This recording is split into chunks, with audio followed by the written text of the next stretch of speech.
Sylvia Lopez Ferullo. My on-air name is Sylvia Lopez, and I'm a broadcast journalist. I anchor the news at KCAL9 and do the news every day at 4 o'clock and 9 o'clock at night.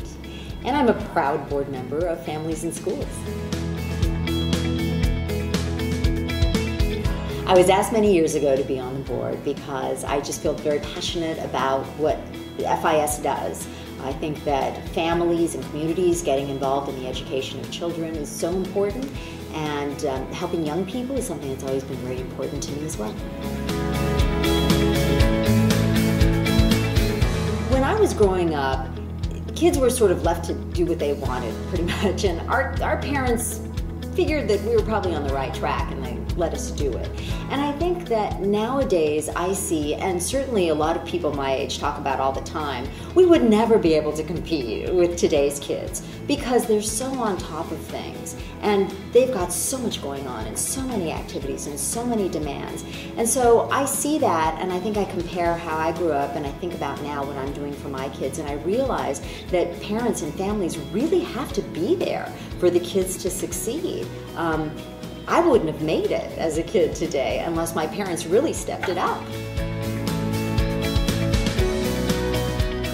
Many parents may not have the experience themselves and maybe have never been educated themselves as to how to make their children succeed. They want to, they just don't know how. And it's so important for us to give them the stepping stones that they need, especially in underserved communities.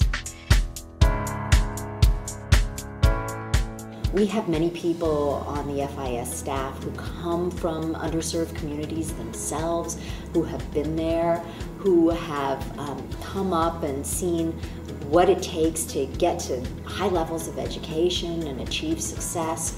So there's a lot of personal knowledge there.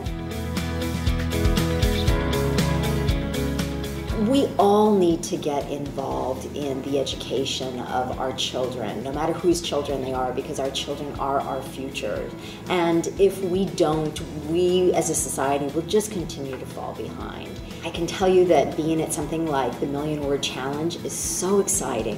When it's launched, when the kids get to see these people, these leaders of the community come and speak to them and talk about how reading is important in their lives. When you attend something like that and you see that light go on in the eyes of the kids and the eyes of the parents, that's something where you know we're reaching our target audience.